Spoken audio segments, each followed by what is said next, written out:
الفيلية جزء من الشعب الكردي وكون لورستان فەیلی بەشێکی گەلی کوردن و لۆڕستانیش کە زێدیانە بەشێکە لە کوردستان. کوردە فەیلیەکان بەڕاستی زۆر لەباری نەتەوەییەوە زۆر هۆشیار بوون، بە تایبەتی ئەوان لە کەش و هەوایەکە دەژیان کە ڕۆژانە ڕوبەڕووی ئەمە دەبوونەوە هەم لەلایەکەوە وەکو کورد هەم لەلایەکەوە وەکو شیعە. اللي تحكم في الهجرة الكردية هو ئەوەی کۆچی کوردانی کۆنتڕۆڵ دەکرد دوو بابەتیان دوو فاکتەر بوون. یەکەمیان چەوساندنەوەی نەتەوەیی بوو، ئەوەی دووەمیش ئەو هۆکارە ئابوووریانە بوون کە پاڵیان بە کەسی کوردەوەنا لە نیشتمانی خۆیان کۆچ بکەن. کتێبەکەی ئیسماعیل بێشکچی کە لە زمانی فەڕەنسیەوە وەریگەڕاوە کوردستان مستعمەرە دەولیە ساڵی 1992 لە 25/11دا بە واژۆی خۆی پێشکەش بە منی کردووە. من وەکو یادگارێکی جوان لای خۆم پاراستومە، یادگارێکی هێژای مرۆڤێکی هێژا، مرۆڤێک کە شایانی ئەوەیە لە بەرزترین ئاسدا و بۆ پەڕی دڵسۆزێەوە یادی بکەینەوە، ڕێزی لێ بگرین لەبەر ئەوەی هەموو خۆشەکانی ژیانی خۆی لادایە لاوە بۆ ئەوەی دۆزی میلەتەکەی بەوانێتر بناسێنێت.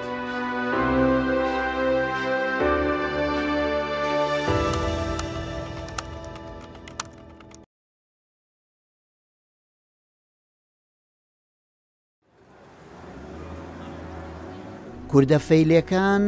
بە تایبەتی ئەوانەی لە شاری بەغدا ژیاون لە زۆر بواردا کەسانی سەرکەوتویان پێشکەش کردووە. ئەوان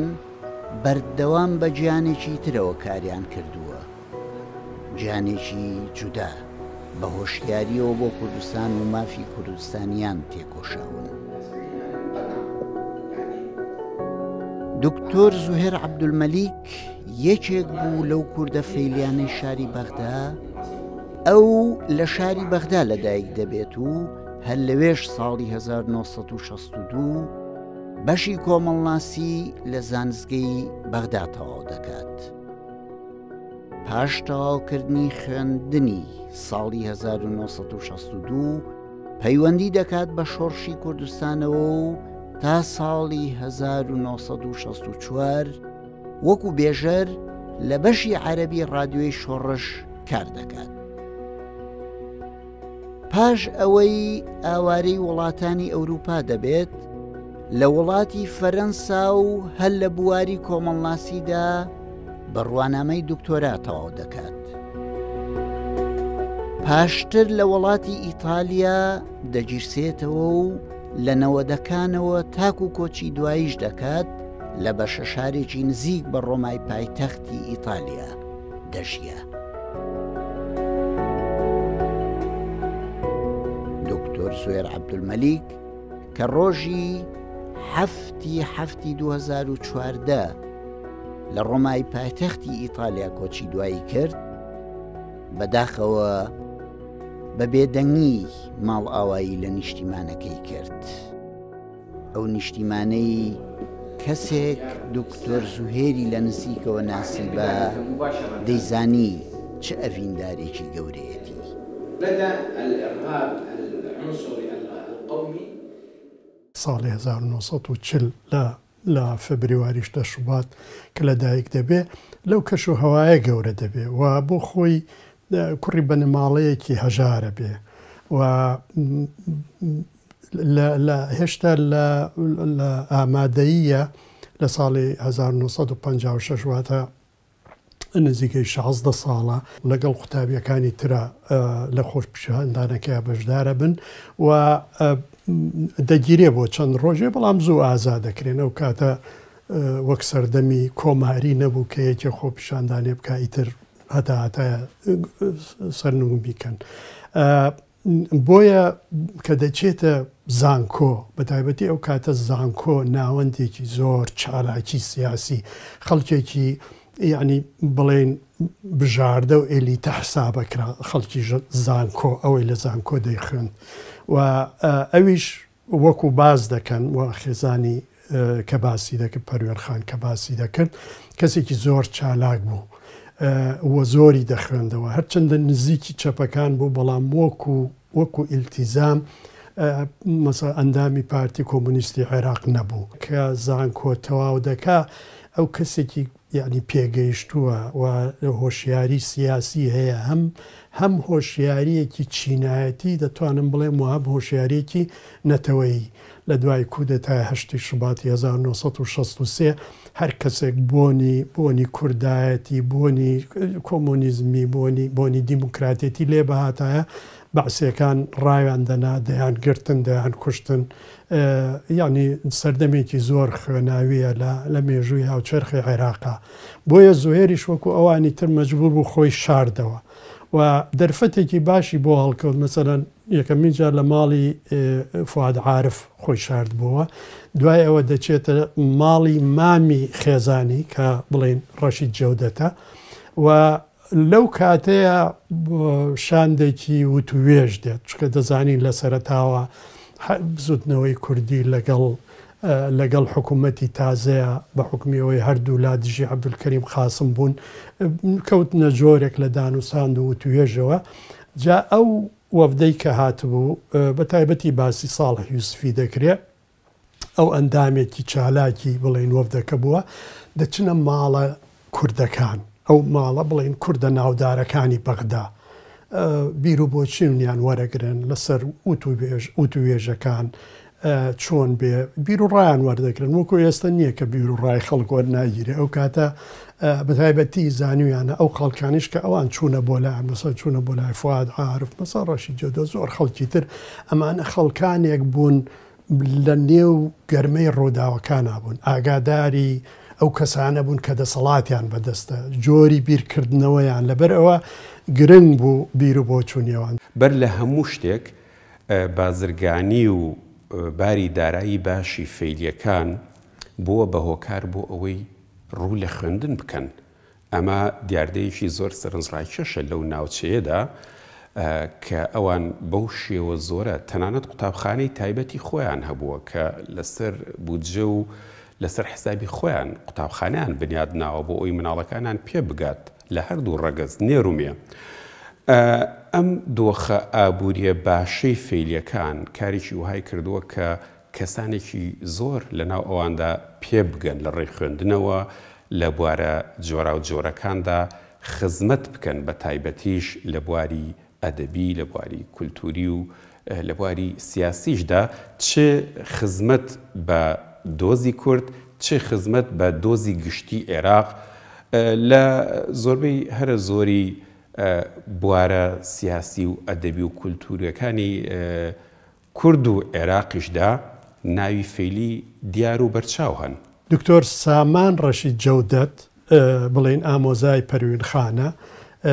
و باس لەوە دەکا کە شاندەکە هاتوونەتە ماڵی ئەوان و ئەو بینیوێتی باوکی و ساڵح یوسفی چوونەتە ژوورێکی ترەوە و لەوەیە باسی زوهێر ئەڵێ لە قاتی دوو بوو خۆی شاردبووە باسی زوهێر دەکەن دەڵێن ئەو کوڕە گەنجە لێرەیە و لە ترسی باسەکانە خۆی شاردووەتەوە بەڵکو شتێکی وا بکەن بیگەێنن بە کوردستان ئەڵێ لەوێدا بانگیەکەن دێتە خوارەوە ساڵح یوسفی هەندێک قسەی لەگەڵدا دەکا وەکو دکتۆر سامان باز دەکات دەڵێت وا تێگەیشتم لە دواییدا ناسنامەی ملاحزێکیان بۆ کرد لە فابریکای جگەرەی سلێمانی بەو شێوە دکتۆر زوهێر لە 12 ماییسی 1963 دەچێت بۆ سلێمانی چەند ڕۆژێ لە سلێمانی دەبێ و لەوێەوە دەیگەێنن بە بڵێن ئەو ناوچانەی کە ئازادکراون لە ژێر دەستی پێشمەرگان دەچێت بۆ ئەوێ باسی مالومە دەکەن کە لەوێ بوونە دەچێت بۆ ئەوێ لەوێ هەندێک لە ئەندامانی مەکتەبی سیاسی و ئەوانە دەبینێ یەکسەر دەینێرن بۆ ئێزگەکە بورسێکی خوێندن پەیدا دەکا لە پاریس دەچێت بۆ پاریس لەوێ کۆمەڵناسی لەوێ دکتۆرا دەکا و لەو کاتەیە پەروینخان هەر لە کار دەکا بۆ ئەوەی یارمەتی پیاوەکەی بدا بەڵام ئەو لە مەغریب دەمێنێتەوە زۆریش کە تەواوی دەکات دەچێت بۆ جەزایر لە زانکۆی وەهران ئەبێ بە مامۆستا و بەڵام دوای ئەو ساڵانەی کە لە پاریس بەسەری بردو ئەو ئازادی و ئازادی ئەکادیمیەی کە یعنی ئیدی زەحمەت بوو بۆ زۆهێر لە کەشوهەوای وڵاتانی ڕۆژهەڵاتە ژیان بەسەر بەرێ بە تایبەتیش زۆر بەشداری لە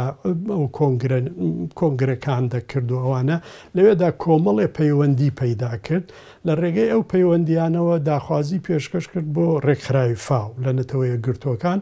بۆ ئەوەی لەوێ کار بکە وەکو وەرگێڕی بڵێن دەکومنتەکان وەرگیرە لێرەشدا ینی دەرفەتی ئەوە هەبوو کە ببێ بە نوێنەری عێراق لە فاو بەڵام حکوومەتی عێراق قبولی نەکرد کە یەکێکی مەسەڵەن کوردی فەیلی و یعنی لە دەرەوەی خواستی حکوومەت و چی ئەوانە ببێ لەبەرەوە هەر بە وەرگێڕمایەوە جاوەکو باسی دەکات لە هەندێک لە هینەکانە بە وەرگێڕێکی ڕاهێنان دەستی پێ کرد گەیشت بە بەرزترین ئاست کە وەرگێڕێک لە ڕێکخراوی نەتەوە یەکگرتوەکان بەدەستی بێنێ. دکتۆر زۆهێر عەبدولمەلیک وەکو کوردێک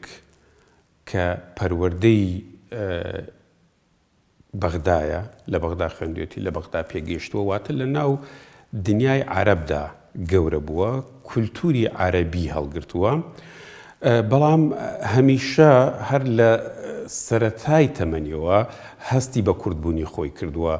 پەیوەندداری نەتەوەی لای دکتۆر زۆهێر لە سەروی هەموو پەیوەنددارەکانی ترەوە بووە بە پێی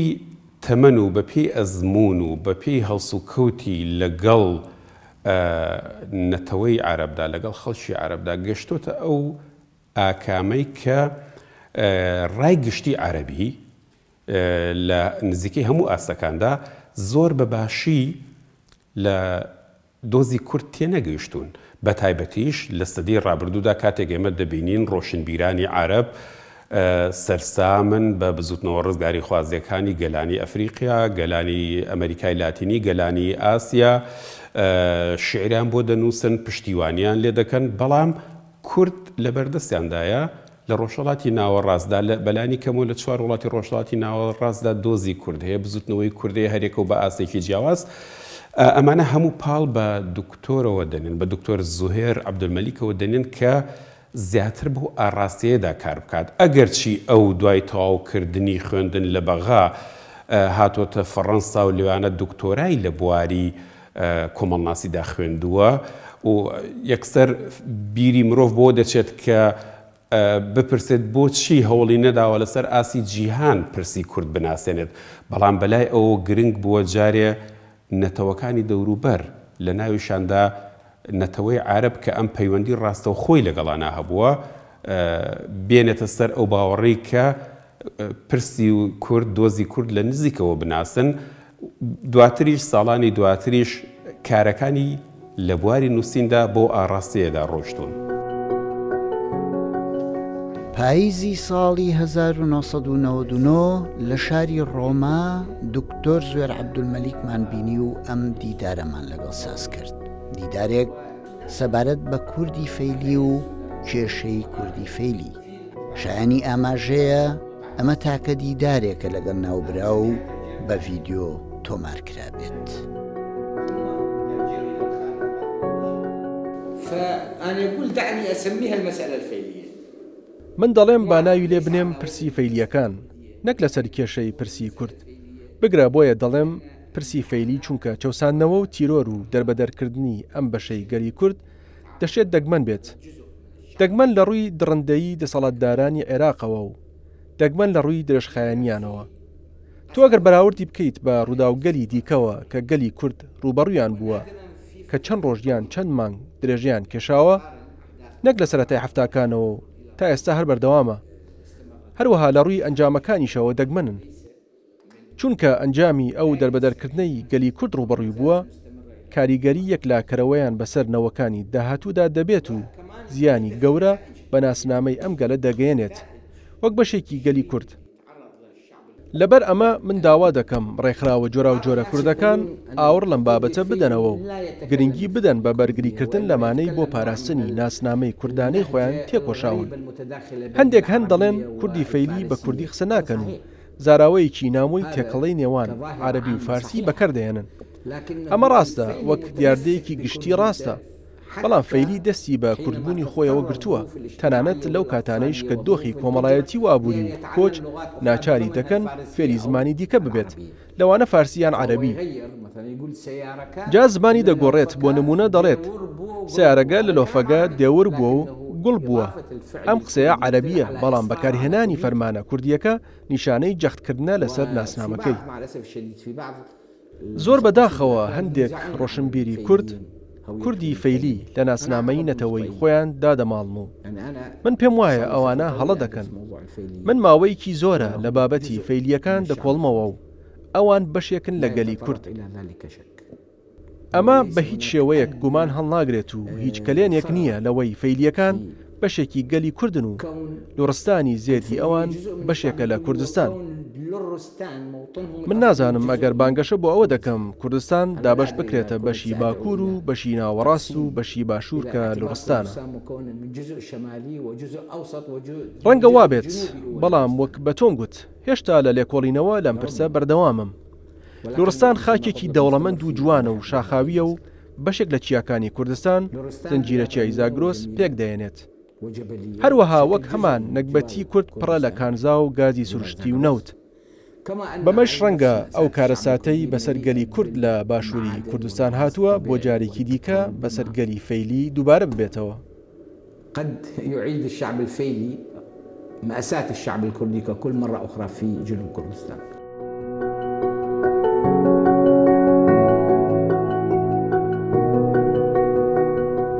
أنا أعتقد الحكومة العراقية استغلت الحرب العراقية الإيرانية. من باورم وایە حکوومەتی عێراق شەڕی عێراق ئێرانی قوستەوە بە شێوەیەک تایبەت بۆ کۆچپێکردنی گەلی کوردی فەیلی بە دڵنیاییەوە قۆستیەوە بەڵام ڕەتکردنەوەی هاونیشتمانیەتی عێراقی کوردانی فەیلی لەلایەن حکوومەتی عێراقەوە بابەتێکی کۆنە لە هەموو سەردەمانی پاشایەتی و کۆماری لە عێراق بەردەوام فەیلی کوردێکی دەربەدەر بووە دان بە هاونیشتمانی بوونیدا نەنراوە بەڵام لە کاتی خۆسازدانی عێراق بۆ شەڕ لەگەڵ ئێران عێراق دۆخی فەیلیەکانی لە عێراق قۆستەوە و ڕەنگە هۆکاری دیکەیش هەبوو بن کە لەوانەیە کەسی بوو بن و ئابووری و سیاسی بۆ کۆچپێکردنی کورد بە زەبری هێز بە شێوەی سەبی نەک ڕاگواستنی یاسایی وەک ئەو سەبیەی بۆ نمونە لە سەردەمی نەبوو خزمەسەر ڕووی دەدا کە کۆمەڵگەلێکی دانیشتوان بە خێزان و منداڵەوە فڕێیان بدەیتە ناوچە من ڕێژکراوەکانی سەرسنووری عێراق ئێران و پێیان بڵێیت بڕۆن ئێوە عێراقی نین لە کاتێکدا ئەوان عێراقین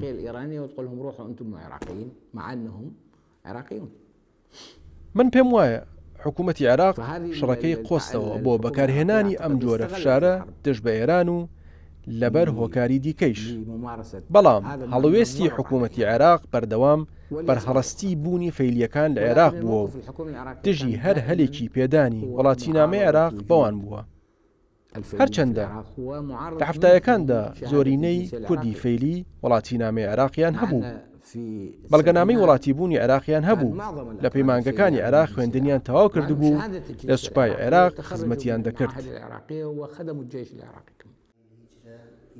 خۆی شەڕ شتێکی چەند خراپ و بەدە لە ناو ئەو بەدی و خراپیەشدا حکوومەتی بەعز هات وەکو گوشار خستنە سەر دەوڵەتی ئێران خەڵکی فەیلی بەکارهێنا ڕاپێچی کردن لەسەر سنوورەوە دەریکردن و گوتی بڕۆن ئێوە ئێرانین خۆی بەکارهێنانی شەڕ ڕەنگە بۆ ڕێگری لە هەوڵە سەربازیەکانی ئێران بوو بێت دووەم خۆستنەوەی هەلەکە بۆ ڕزگاربوون لەم توخمە کە کنترۆڵی بەشێکی گەورەی ئابووری دەکرد بە تایبەت لە بەغدا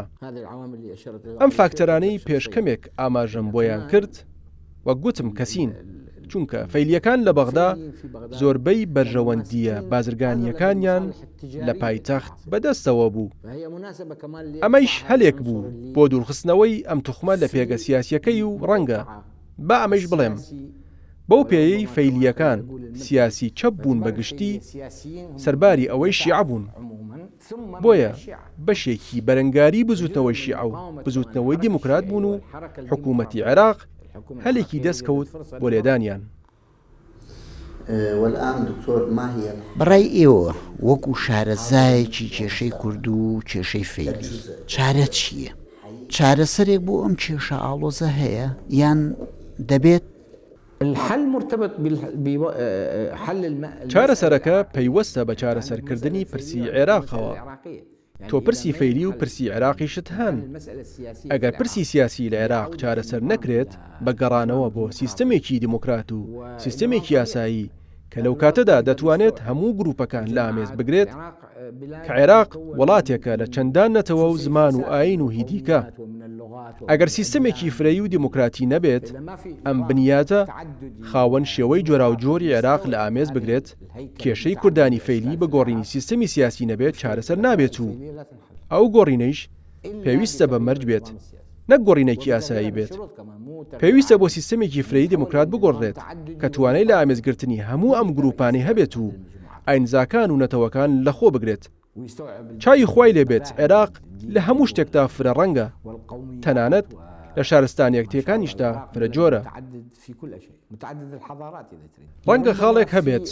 ئەویش دۆخی ئێستای کوردانە لە وڵاتانی تاراوگەدا. ئەمە خاڵێکی گرینگە چونکە ئەو نەوانەی لە وڵاتانی تاراوگەدا پێدەگەن بە تایبەت لە وڵاتانی باکووری ئەوروپا هەرچەندە هەموو هەلێک لە بەردەستن بۆ ئەوەی ناسنامەی نەتەوەی خۆیان بپارێزن، ئەم کۆمەڵە گەنجانە ڕوبەڕووی جۆرێک لە نامۆیی بیر دەبن لەگەڵ دوورکەوتن لە شارستانیەتە ڕەسەنەکەی خۆیان. لێرەوە ڕۆڵی ڕێکخراوە فەیلیەکان و کۆمەڵەکان دەست پێ دەکات کە ژمارەیان زۆرە و لە هەموو کونجێکی جیهان و لە ئەوروپا بڵاو بوونەتەوە بەوەی گرنگی بدەن بە ئەدەب و فۆلکلۆر و گۆرانی و شارستانیەتی فەیلی کە شارستانیەتێکی بەشەکیە و بەشێکە لە شارستانیەتی کوردان و لە هەموو شێوەکانی و جۆرەکانیدا هاوشێوەیەتی لە میوزیکیش. لێرەدا کۆمەڵە فەیلیەکان لە ئەوروپا دەتوانن ڕۆڵێکی گرنگ لە کۆکردنەوەی هەوڵەکانی فەیلیەکان بۆ پاراستنی کولتوری خۆجەییان بگێڕن. بێگومان ئەمە توخمێکە پێویستە بۆی زیاد بکرێت.